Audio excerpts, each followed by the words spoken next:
All right, on my clock, it says it's 12:02. I know there's going to be some more people who join us, but I'm going to start with a few introductory remarks and then turn things over to the main speakers and make sure we get into a conversation here today. Again, I appreciate everybody coming. Joel Brennan, I'm the president of the Greater Milwaukee Committee.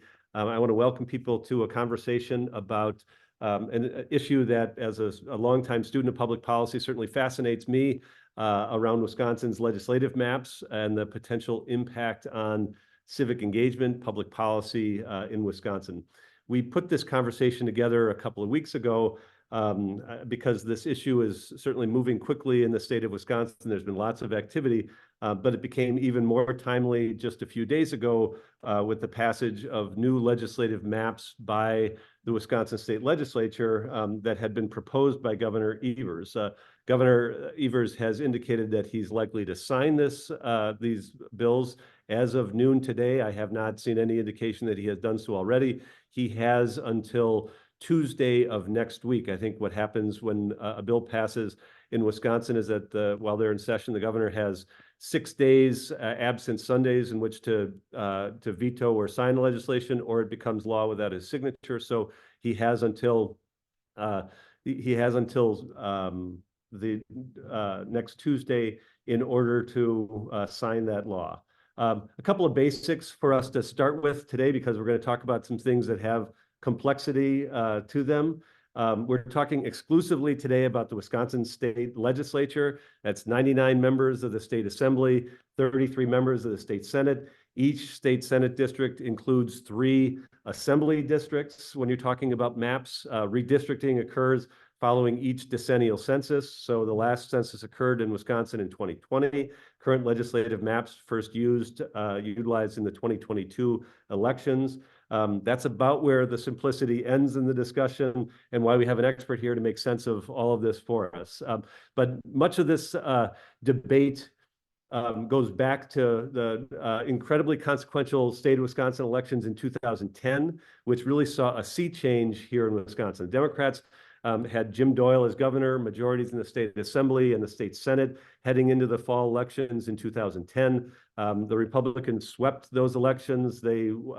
Scott Walker was elected governor. The Republicans gained majorities in the state assembly and the state senate. And because of those majorities and having the governor's office, that gave them the ability to really determine the maps following the 2010 census and started the kind of built-in majorities that they have enjoyed since, because the maps following the 2020 census were really based on a principle of least change from the maps that were from 10 years prior. And most people are aware that in December of 2023, the Wisconsin Supreme Court overturned the current maps. Based on that decision, 7 different parties who represent and reflect various places on the ideological spectrum submitted proposed maps because the court indicated that it would redraw boundaries unless the legislature and the governor could agree. Few, if any, believe that the governor and the legislature would come to agreement on those, but now we stand on the brink of having maps that have been duly passed by the legislature, signed by the governor, and which would be introduced this fall, utilized until 2032. Needless to say, the results of those new maps will have both short and long-term consequence for you and your business and to our state. So joining us today is Marquette University Law School Research Fellow John Johnson, who can provide almost an up-to-the-minute assessment of the current situation and insights into how the process will unfold from here. John is truly one of the state's foremost experts on the current legislative maps and proposed solutions. After his overview, GMC member Tom Florsheim will provide information on Wisconsin Business Leaders for Democracy, which is a nonpartisan civic engagement effort in Wisconsin. And then we'll end with a few questions from me, hopefully some from you as well. Heather has already indicated that if you have questions as the presentations are being made, throw those into the Q&A, and we will get to as many of those as we can over the next 55 minutes or so. So to introduce John Johnson. John is a research fellow in the Lubar Center for Public Policy Research and Civic Education at Marquette, where he specializes in applying research practices from academia and data science to policy issues facing Milwaukee and Wisconsin. His areas of focus include housing, demographics, political trends. In addition, he collaborates with professor and director of the Marquette Law School poll, Charles Franklin, on all of the law school's polling projects. His research has appeared in numerous national and regional publications, including The Atlantic, The Economist, The Financial Times, Wisp Politics, WWM, and Public Radio. He's been particularly popular over the last few months as all of this has been unraveling and moving forward here in Wisconsin. His writing appears in the Journal Sentinel, Urban Milwaukee, Marquette Lawyer Magazine, posts frequently at the law school's faculty blog. And with that, I welcome John Johnson. Hey, thank you for that introduction, Joel, and the recap on this wild redistricting cycle 2.0. I'm going to go over 3 topics in the next 25 minutes or so. How we got to this point, a quick look at how much difference these new maps are from the ones that came before and what that'll mean in November. And I'll end with a few observations about other ways that states go about redistricting. So if we could go ahead and share those slides. Thank you. I think the first thing to understand is that the process has never worked very well in Wisconsin.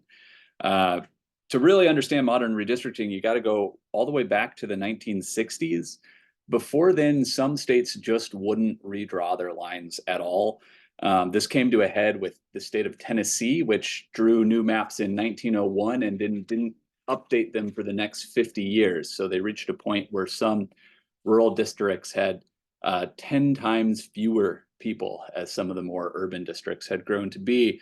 The Supreme Court for a long time resisted hearing cases that would bring them into what they called the political thicket. But this eventually came to a head with Baker versus Carr, this landmark Supreme Court case tackling this issue. It was really a dramatically contentious issue on the court. One justice named Charles Whitaker actually recused himself from the case, had a nervous breakdown, and resigned from the bench, widely credited to Baker versus Carr. But the court did decide, no, every 10 years, states have to redistrict to equalize populations, and that became the practice across all 50 states. In Wisconsin, this to me is so interesting about how much the state has struggled to draw maps in a sort of consensus-based way.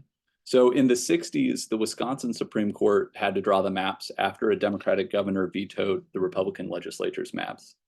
In the 70s, a divided legislature gridlocked, and then the Wisconsin court threatened to intervene again, so the governor called a special session and managed to sort of convince the legislature to come up with a plan, which they did.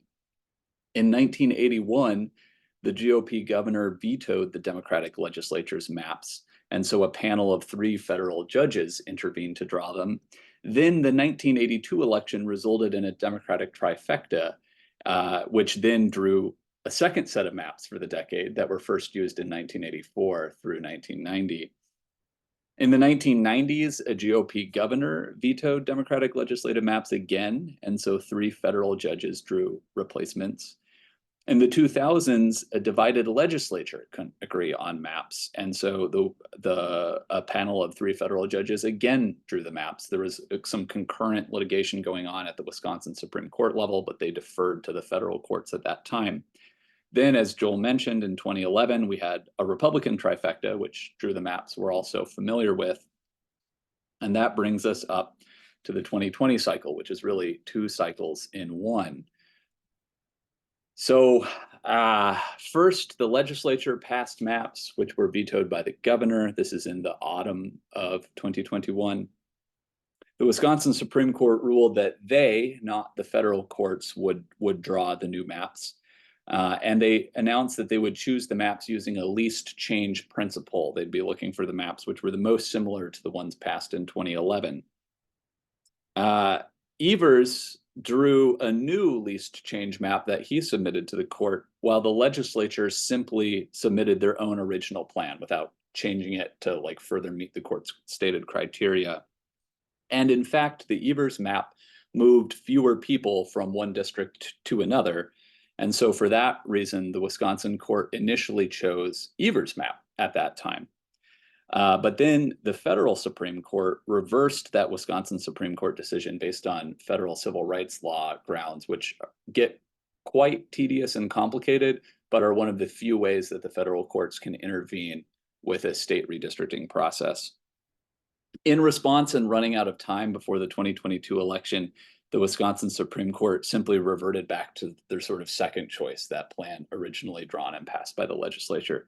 And so those are the maps that we used during the 2022 election. Of course, the election of Judge Protasewicz in April of last year flipped the majority of the court from conservatives to liberals. In December, they struck down the old maps based on their interpretation of what the Wisconsin Constitution means by contiguity. So that ruling was not about partisan gerrymandering per se. The court has not issued a ruling on what the Wisconsin Constitution may or may not require on that point. The court invited the legislature and the governor to try again to pass maps which are contiguous. And in the meantime, they solicited remedial proposals from all 6 parties to the case. And earlier this week, Republicans in the legislature actually passed Evers' submission to the Supreme Court in what was nearly a party line vote, this odd situation of the Democratic governor's plan being passed with support from nearly every Republican and almost no support at all from Democrats. Only 1 Democrat in each chamber voted for Evers' proposal. If Evers signs this bill into law, as he has indicated he will, these will be our new maps beginning during the August primary. So, I think a lot of people are wondering, why did the legislature do this, and why were Democrats so opposed to this plan? And I think the reason is, out of the 4 submissions before the Supreme Court, which were supplied by Democrats or Democratic aligned groups, the Evers plan is the best of the bunch for Republicans. It's not a huge difference, but it is real and noticeable. It creates, across the 2 chambers, at least when you average it out, it's the best plan in terms of the number of seats that Republicans could hope to win. And it also pairs fewer Republican assembly incumbents with each other compared to the other plans. And so I think for those reasons, the Republicans in the legislature felt that this was better than what the court might do on its own. And I do want to emphasize that those differences aren't huge, but they are real. Now, this brings up a kind of subtle point I'm often at pains to make, which is that seats don't have an intrinsic partisan lean. People vote differently in different elections. And so I really don't like to give a single uncontextualized number for a district. Instead, here are 3 ways I've been thinking about how these various proposed districts lean. We can look at Governor Evers' performance when he was reelected in 2022. He won the state by about 3.4 points. That's quite a good result for Democrats. We can look at Ron Johnson's performance, the Republican senator. He won re-election by about 1 point. And then I also use a statistical model to show the likely result of the actual state legislative race in these different districts. You can't use the actual votes for state legislature in these new districts because many seats weren't contested by both parties. But if you make a pretty simple statistical model that uses the statewide results to predict the state legislative races, you see that state legislative Republican candidates generally did about 1 point better than Ron Johnson did. And so that's what these graphs show. You'll receive a copy of them after the presentation. But I want to go through and demonstrate what these different scenarios mean across Governor Evers' plan compared to the previous plan. There's a lot going on in this graph. I'm going to walk you through it, and then in a minute, we'll take a look at a more simple version. But I really want to show you this more granular level of detail. So in this graph, each one of these little tick marks is one of the 99 assembly seats. And the red mark that has an annotated number next to it is the 50th seat. This is the one that controls the majority. The x-axis shows you the partisan lean of each of these districts. And so This graph here shows you the districts in Governor Evers' plan, the one that it seems like we're likely to use in November. First row here, we see the lean of the seats based on the number of votes Governor Evers received in 2022. So in that 50th seat, he got 50, that leans 51.8% Democratic. So if every state legislative Democrat did as well as Governor Evers in 2022, they would easily win a majority of the assembly.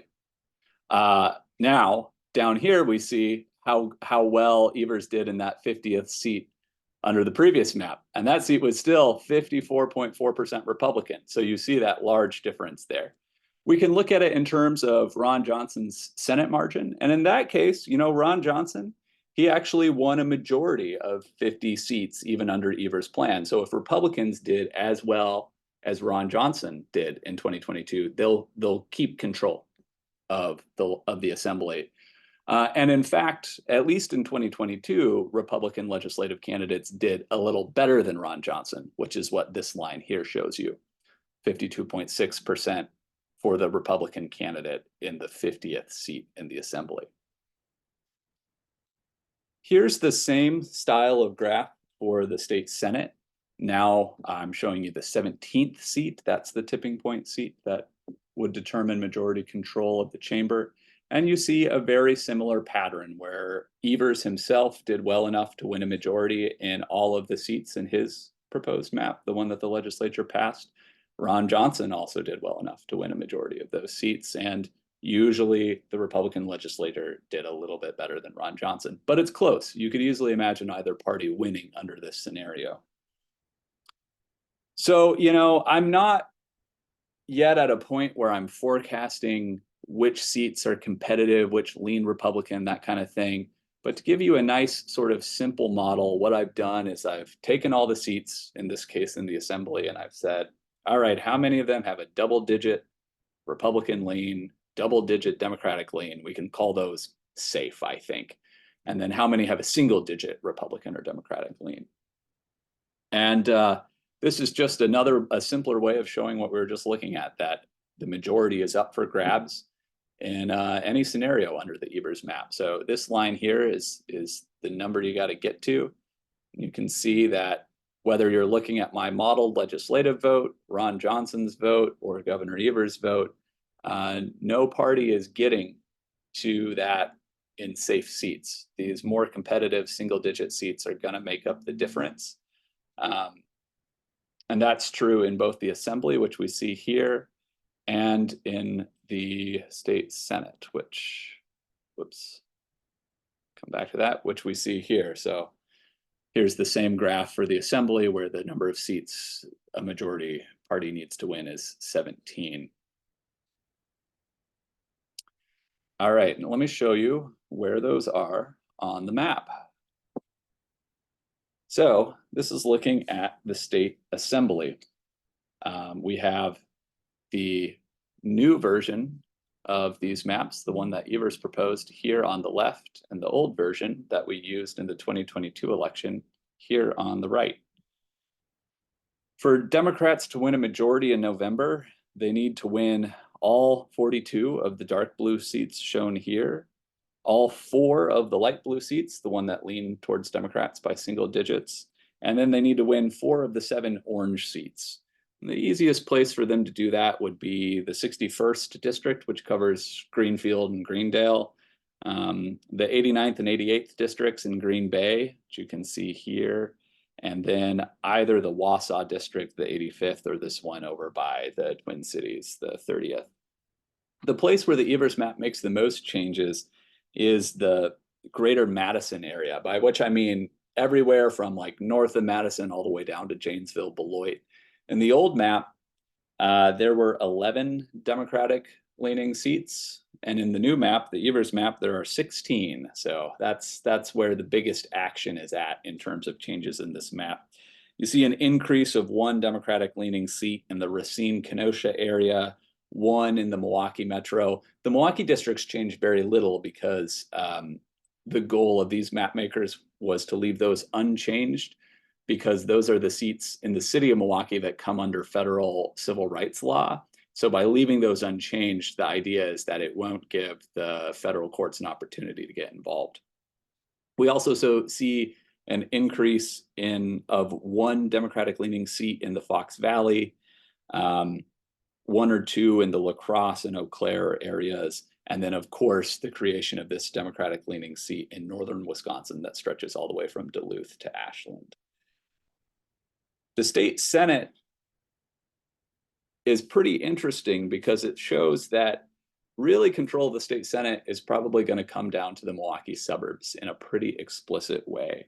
So Democrats right now have 11 seats in the state Senate, which means they need to pick up 6 for a majority. Based on this sort of simple metric I'm using here, there's 5 likely Democratic pickups, 5 seats that lean towards Democrats by at least single digits, which means that in order to win a majority, Democrats would need to win one of these 2 suburban Milwaukee districts that lean Republican more narrowly. One of those districts covers the North Shore suburbs. So this is the 8th district that goes all the way from Whitefish Bay up to Port Washington, then around the city and over to Menominee Falls. There's going to be a lot of action there. And then also the 21st district, which has been drawn so that it stretches from Racine all the way up through Franklin and in towards the sort of southwest corner of the city of Milwaukee. I think those 2 districts might be the ones where the most money is spent in the coming years, but they're not going to both be up for election at the same time because, as you all know, we only elect half of senators at a time. They serve 4-year terms. And so this November, only the even-numbered senators will be up for election. If you can remember to yourself, even-numbered Senate districts are elected at the same time as presidents. So we'll have the even-numbered seats up now. The likely pickups for Democrats under that map are the 14th district covering Wisconsin Dells, the 18th district in the Fox Valley, and the 30th, which is up in Green Bay. You know, if Democrats have a really, really good year, they'll be thinking about that 8th district that we just talked about on Milwaukee's North Shore as well. But even if they do all that, that's just 15 seats. So I really see no realistic way for Democrats to win a majority in November 2024 in the state Senate under these maps, because, you know, only half the senators are up for election. But they're almost guaranteed to wipe out the Republican supermajority, which they currently enjoy in the state Senate. All right. So I want to conclude by talking about other ways that states have come up with drawing districts every 10 years that don't result in seemingly endless litigation where the courts are kind of making up their criteria as they go along. I want to be clear, the Wisconsin Supreme Court has no explicit constitutional role in drawing the maps. There are some states that have a rule, you know, like in Iowa, where it says if the legislature fails to pass a plan by X date that's signed by the governor, then the Supreme Court will intervene. It doesn't say that in Wisconsin, and that's why sometimes we see the federal court getting involved, sometimes the state Supreme Court getting involved. There's no rule. It's just the judges sort of deciding as they go along who's going to do this. And that's not how it works in a lot of places. Now, it's true that the state legislature has the primary authority in 34 states. Those are the light blue states shown on this map. But even within that, there's variation. In a couple states, the legislature requires a 2/3 supermajority to pass maps, which is basically ensuring some level of bipartisanship. There are 4 states that have an advisory commission. This includes Iowa. So in these places, there's some sort of independent-ish commission that suggests a map, and then the legislature is required to at least consider it, though they don't have to take it. I heard a lot of people describing Iowa's redistricting model as the gold standard, and I have no idea where that phrase comes from, because it's still a legislative-driven process that the legislature, if they chose to, could simply ignore the advisory commission. And then there's 8 states that have a backup commission, who usually the way that works is if the legislature fails to pass maps by a specific date, then this backup commission automatically takes over and creates their own maps. We don't have that in Wisconsin, of course. Then there's 8 states that use a politician commission. These are the ones shown in dark blue on this map. Missouri is a good example of this. So what they do in Missouri is they put together a commission to draw the state House maps and a commission to draw the state Senate maps. Each commission has 10 Democrats and 10 Republicans. If you're an independent, you're SOL. But 70% of those commission members must support a new map. And if they fail to achieve that 70% bipartisan agreement, then the state Supreme Court automatically appoints a commission of 6 appellate judges to draw the lines. So the sort of fail safe for when the process comes to a halt is built into the law. In the 2020 cycle, we saw both outcomes. The state Senate commission failed, so the courts drew the maps, and the state House commission actually unanimously chose a map. All 20 members, the 10 Democrats and the 10 Republicans, reached consensus there. And then there are 9 states with independent commissions. Those are the green states in this map. And those can vary widely, but one thing they have in common is that they prohibit or have pretty strict limits on the ability of politicians to be involved in those commissions. So in the Michigan example, they put together a 13-member commission with 4 people who identify as a Democrat, 4 who are Republicans, and 5 who are of neither party. And none of the members are allowed to be politicians or lobbyists. There's sort of a list of things that get you banned. And the members are actually chosen at random from a pool of applicants. Some of those applicants have to be solicited from random invitations mailed to registered voters by the Secretary of State. So they're really trying to cast a wide net and get people who are interested in the process, but aren't sort of professionally politicians or really even professional experts. They just it's almost like a jury approach to coming up with these maps. The final maps in Michigan have to be passed with support of at least 2 members from each partisan group.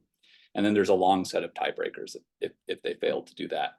And in the 2020 cycle, that commission did successfully pass maps, although now they're tied up with federal VRA litigation, which seems like nobody really understands and happens all the time anyway. But my point is there's many different models. You can do it in a bipartisan way. You can do it in a nonpartisan way. You can even do it where your legislature is primarily responsible, as is the case in Wisconsin, but where you have laws that clearly lay out the sequence of events if the legislature gridlocks or fails to reach a consensus with the governor. The process we have in Wisconsin is, I think, among the worst in terms of leading to chaos and not having a clear set of rules for the parties to compete with each other on. If we do wind up with these new maps that the legislature has passed and that we're expecting the governor to sign, I have some faint hope that perhaps, a new legislature could try at least to reach some kind of bipartisan consensus on setting up a new apparatus for doing this again, because 2030 is somehow not that far away at this point, and we're going to be talking about this again in just a few years. All right, thank you. I'll turn it over to Joel.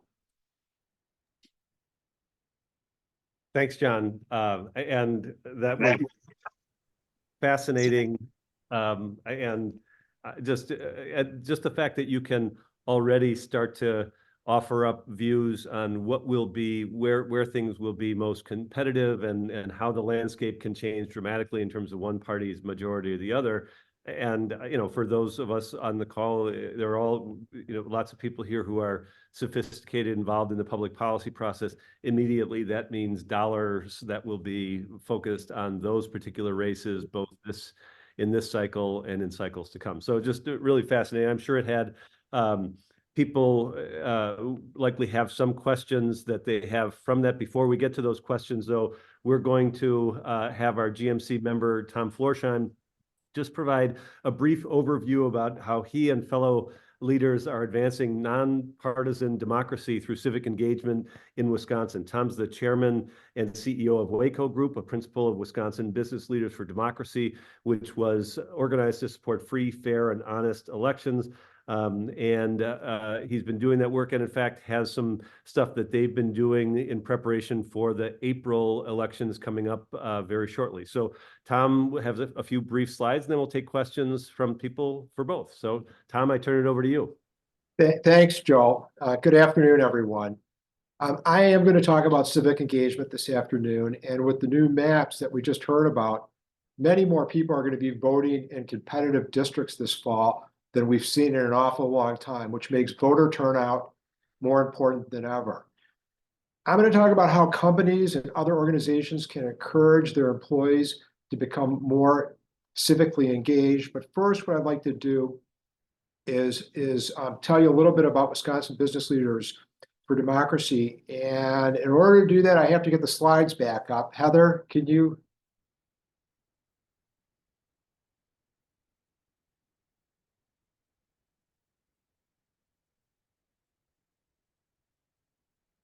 Okay. All right. So Wisconsin Business Leaders for Democracy is a bipartisan group, and we formed in August of 2021 to bring information to people running businesses here in Wisconsin about the threats to democracy that we saw back in 2021, and we still see many of those same threats today. And some of the work that we've been doing over the last 2 years is supporting election administrators here in Wisconsin, specifically Megan Wolf, who is the head administrator for the Bipartisan Election Commission here in Wisconsin. We've been surveying candidates for some of the elections, like the governor's election and the state Supreme Court election, on their support for democratic norms. So we asked candidates questions such as, would you honor the results of the election? Pretty straightforward question, but we had people that didn't want to answer that question, which in itself is a little bit telling. So the other big thing that we've done, we've had numerous educational forums where we bring in speakers from the state as well as nationally to talk about the political landscape locally and nationally, to just make sure that our business community is informed. And then we've spent a lot of time working with companies around the state. This isn't just something that we've done in Milwaukee. It could be Green Bay, it could be Waukesha. But our focus right now, going into 2024, is exactly this. We want to work with Wisconsin-based companies, local business chambers, as well as nonprofits to promote civic engagement. And what we're asking these organizations to do is provide voter education materials, host registration drives, and provide paid time off for both voting and for volunteering for poll work. And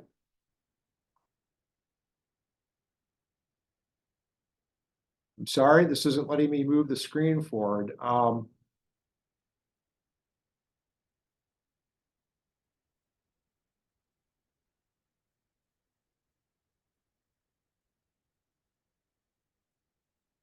Heather, are you able to help me with this? Sorry, Tom, I was muted. There you go. But also, Girl Scout cookies are in session. Can you move that forward, because I don't have the, oh, there we go. Okay, so I want to show you part of the reason why we're doing this, and also why right now our focus is Milwaukee. So coincidentally, I pulled this article about voter trends in Milwaukee and voter trends in Wisconsin, and the article, as coincidentally, was written by John Johnson, who we just heard from. And what this shows is the turnout in Milwaukee, and there are a lot of different bars and lines on this, but to break it all down, if you look at the chart, the bar chart on the left, you will see that we hit modern highs in voter turnout in Milwaukee during the 2012 presidential election and the 2018 midterm elections. But since then, we've drastically gone downhill. And if you look at the chart on the right with the lines, you'll see that our voter turnout during the 2022 midterms in Milwaukee was 40%. And our voter turnout during the 2020 election was about 57%. Now, the thing that becomes very striking about this is when you compare the turnout in Milwaukee to the state of Wisconsin. And the state of Wisconsin actually has strong voter turnout. But the way you read this map, and look over on the far right, and you'll see that the triangle and the circle in green represents the turnout in Wisconsin.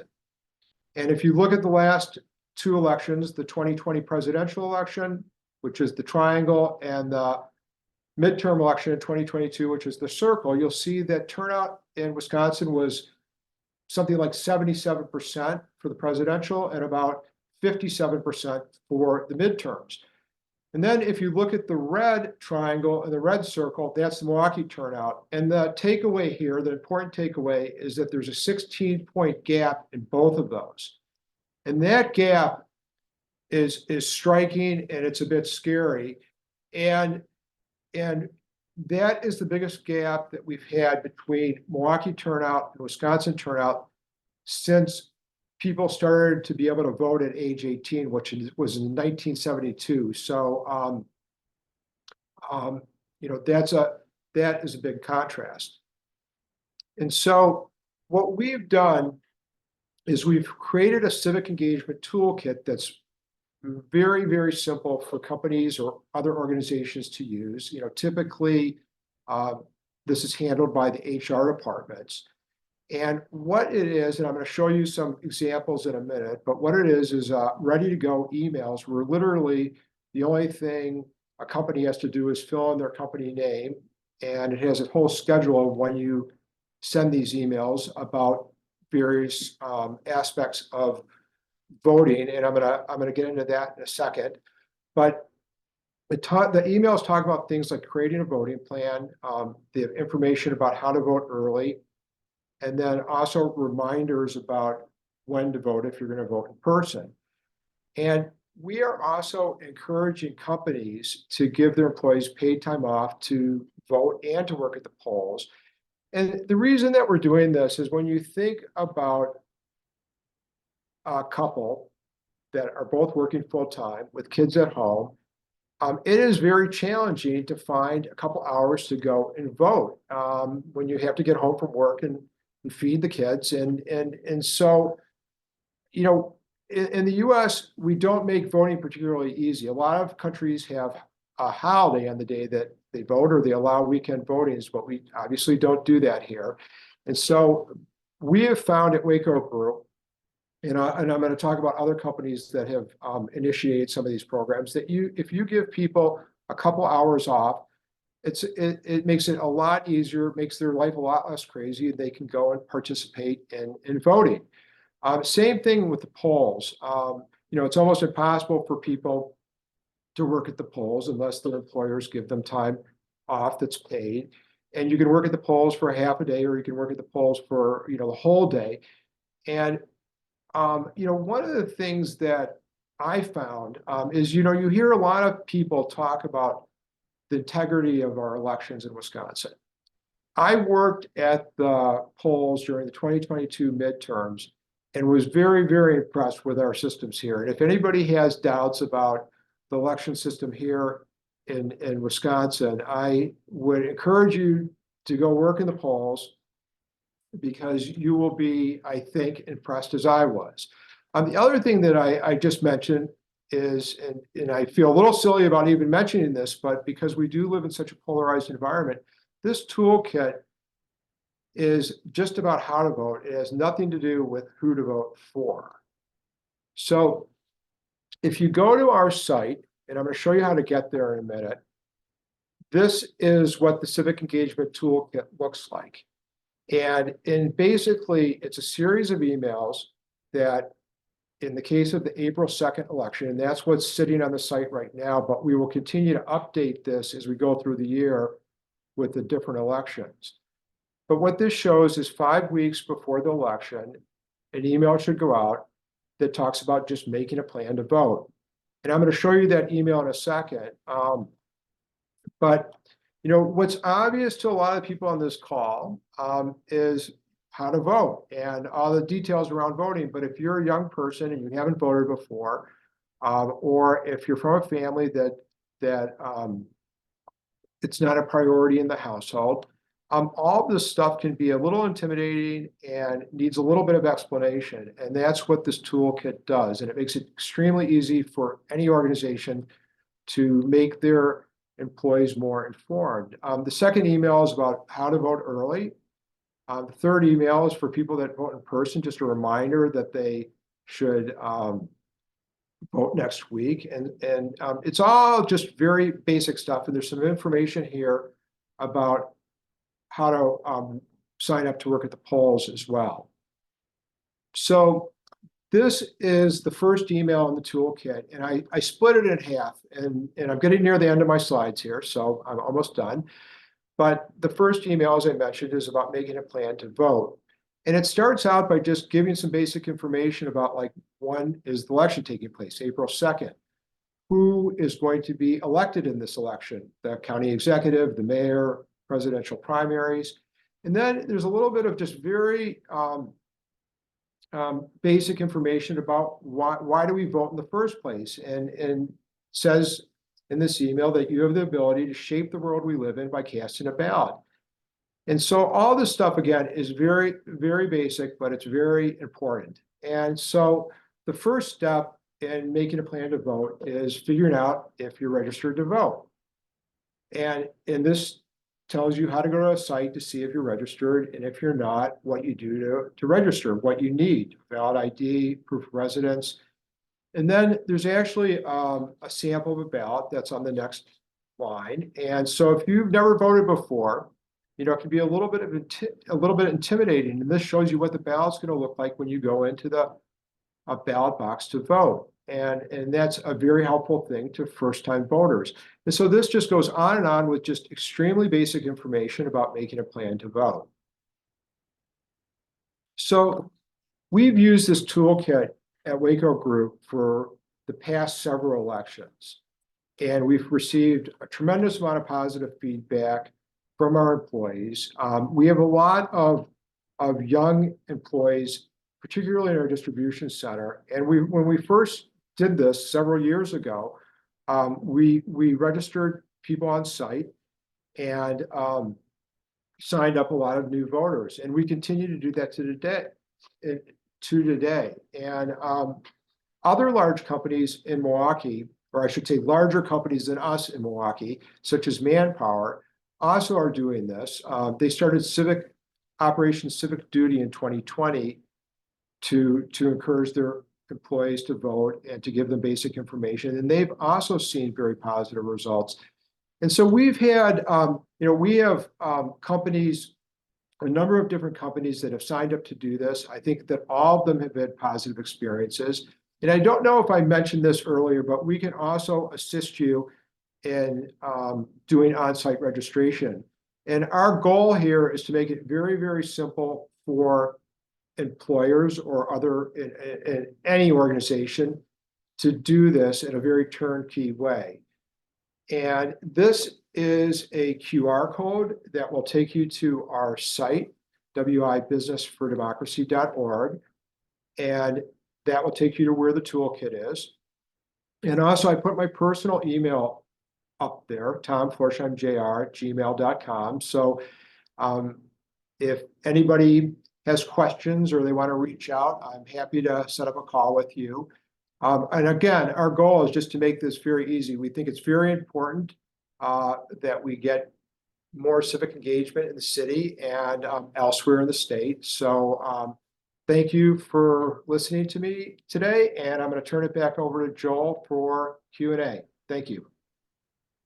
Thanks, Tom. Thanks for that, and thanks for the work that you're doing. I think in the Q&A box, one of our other members, Lori Richards, indicated that they're doing some things at Miller Communications, and others are doing this. The more that we have critical mass amongst the civic and business community, the better for everybody in just making sure that democracy is spread wider than it is now, and we want to make sure we do that.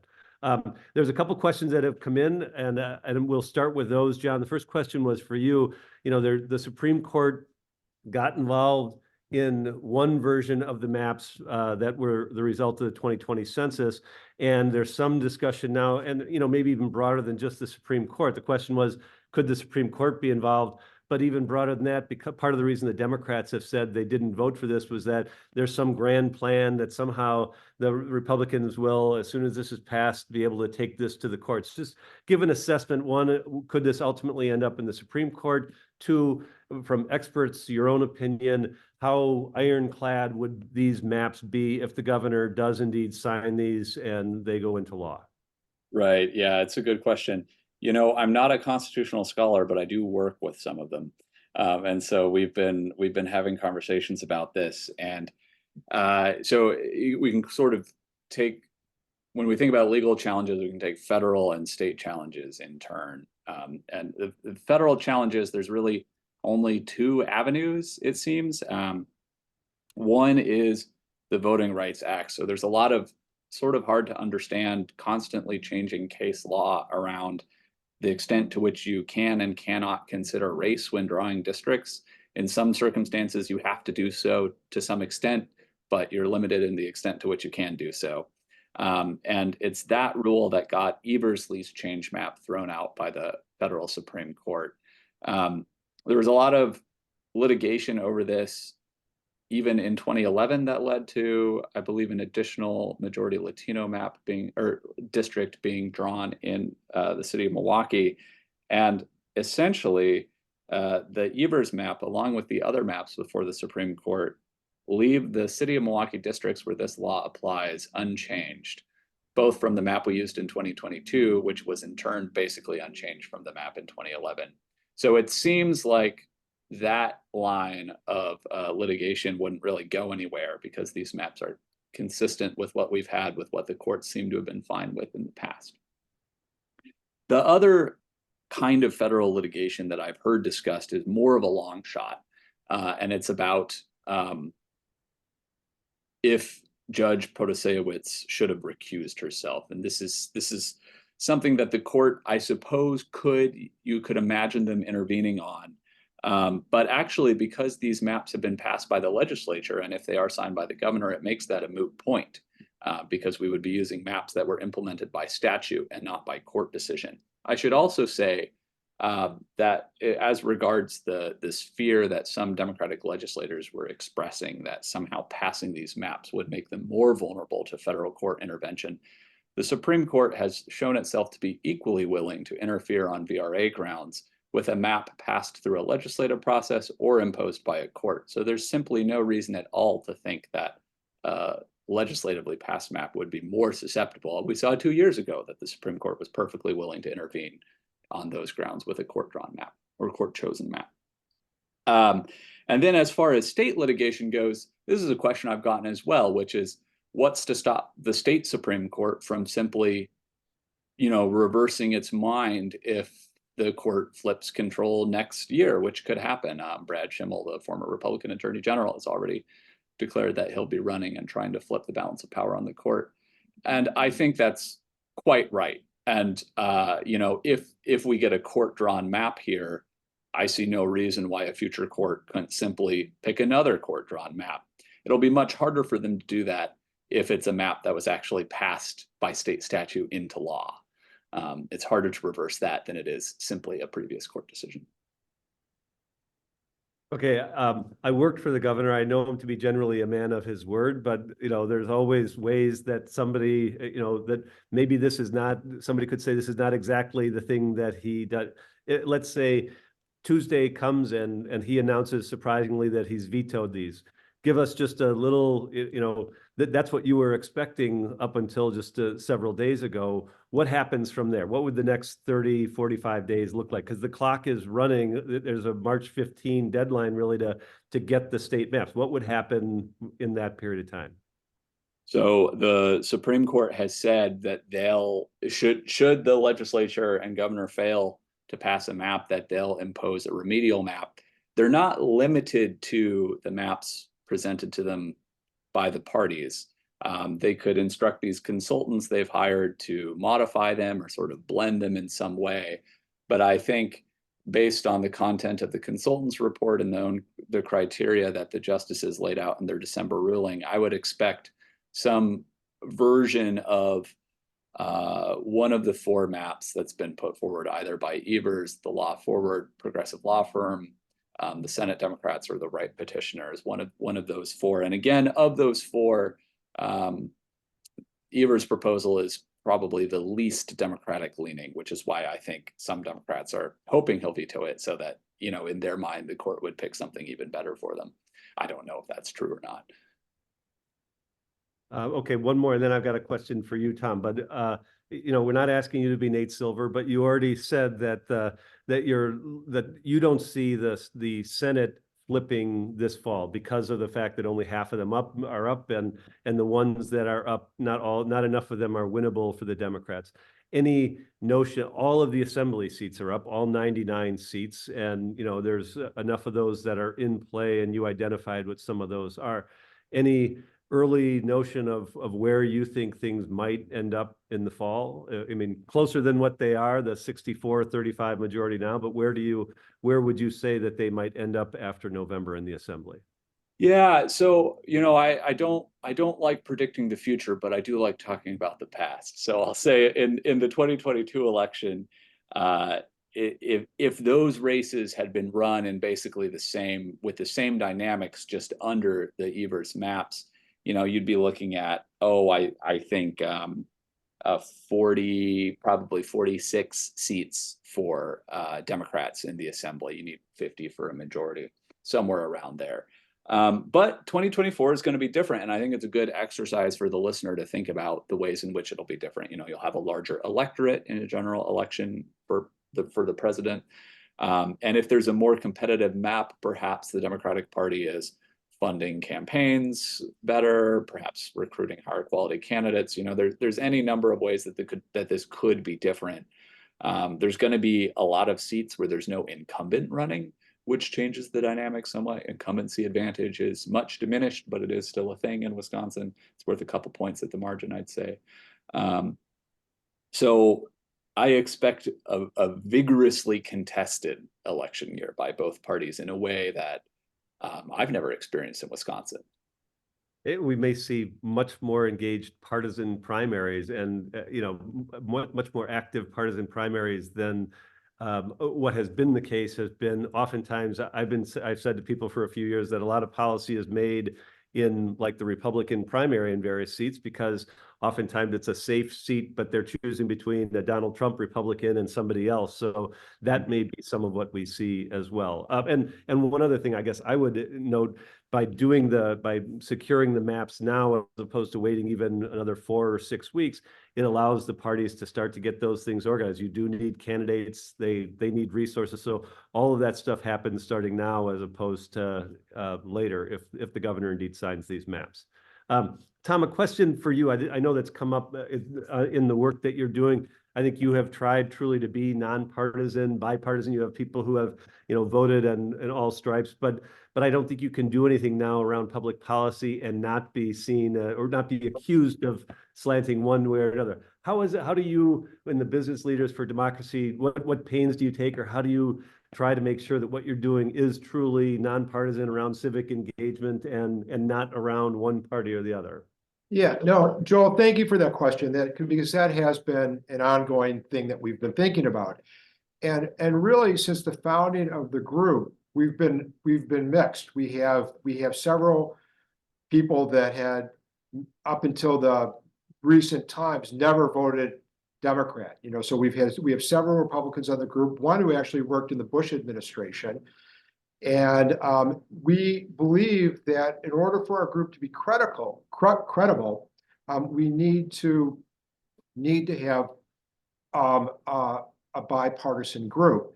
And what we don't all agree in the group on policy, because this group is not about where people stand on policy. Our litmus test is really about how politicians are going to act in terms of democracy. And so that is the lens that we look at this through. We have many different views on policy within the group, but that is not what this is about. And, you know, you're correct. I mean, today, we're in a place where even people will view civic engagement as something that's partisan, but it's not, you know, and so we try to clarify that. I mean, civic engagement is about being involved in the wonderful democracy that we have here, and voting is just a basic part of that democracy. So it's hard to understand how anybody could think that civic engagement is a partisan exercise, because it is not. But back to your question, you know, we're definitely a bipartisan group, and we stay away from any kind of policy issues. Great. All right, John, one more question for you. We said that this was all around the state legislature and the state legislative maps. We all go out and vote in congressional maps. You know, this week we were nationally, there was a race in New York that narrowed the margin for Republicans that is already very slim.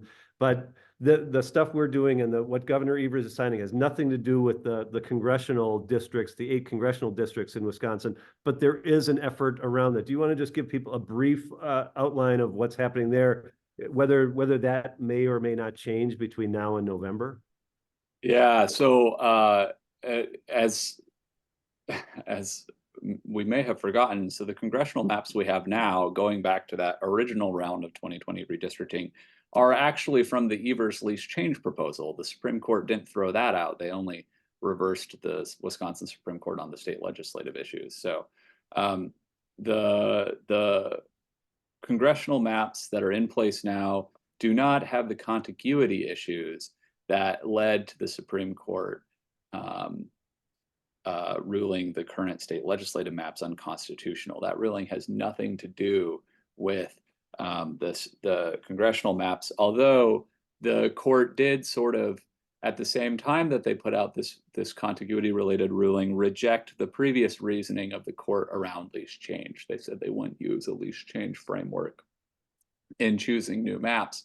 And so as I understand the lawsuit asking the Wisconsin Supreme Court to throw out the congressional maps, is they're saying, well, those were decided based on lease change, and that shouldn't be the principle that we use.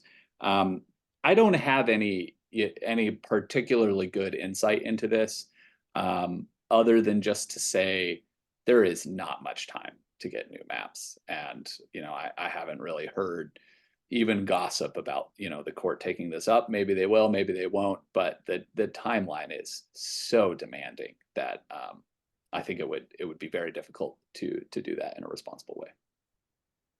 Thank you for that. And, you know, with all of the evidence and everything that has happened with the state legislative maps and the breakneck speed, the relative breakneck speed in which this has been done, the legislature passing something, having it vetoed, passing something else in just the last few weeks, it shows, you know, how quickly all of this had to move in order to get to those maps. And your point about that being redone at the federal level between now and November, or when people start to really gear up for those, seems very challenging, but more to come since we may be done, at least for the time being, talking about the state legislative maps. With that, I think we're at the top of the hour, and I want to just thank both John and Tom for their input, and for people who have tuned in. As a student of public policy for most of my career, this is fascinating, but I also know that the nature of civic engagement, our ability to change public policy, may be changing based on just the notion of more competition in Wisconsin. And I think it's a stronger system when you have the ability to have input from a number of different ways. So hopefully that's where we're headed, and we're going to continue to try to make sure that we're providing information where necessary and advocacy when we can. So thanks everybody for joining. Have a great rest of your Friday and a great weekend. Appreciate it.